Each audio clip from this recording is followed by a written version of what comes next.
मोहतरम दावड़ कुंडी साहब।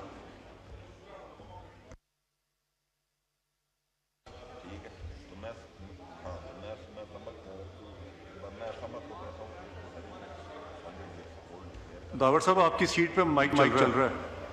हाँ जी।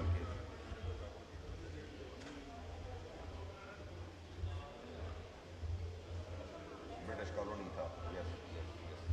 और ठीक है, मैं समझ हो गया था इसका केस। हम आ गए, चुप करके बैठ जाए। बिस्मिल्लाहिर्रहमानिर्रहीम।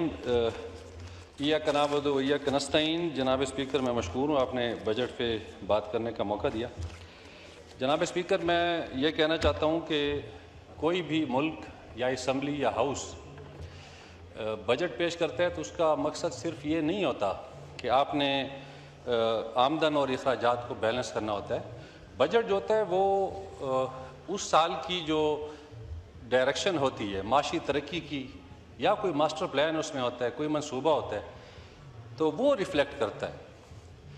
हम अपने बजट को देखते हैं, जो हमारा बजट पेश किया हुकूमत ने, उसको पढ़ने के बाद जो रिज़ल्ट निकलता है वो ये निकलता है कि ये बजट एक डायरेक्शनलेस बजट है। इसमें कोई माशी तरक्की का प्लान नहीं है। इसमें सिर्फ टैक्स लगाए गए हैं, कुछ टैक्सों पे छूट दी गई है और अखराजात बताए गए हैं। और ऐसी अहम चीज़ें इसमें से गायब हैं कि जो आगे चल के मैं आपको बताऊँगा। यहाँ पे जी इक़्तिसादी माहिर हैं जनाब डॉक्टर कैसर बंगाली साहब, वज़ीर ख़जाना रहे हैं। उनका मैं जुमला कोट करूँगा कि ये बजट जो है, this budget will kill the economy.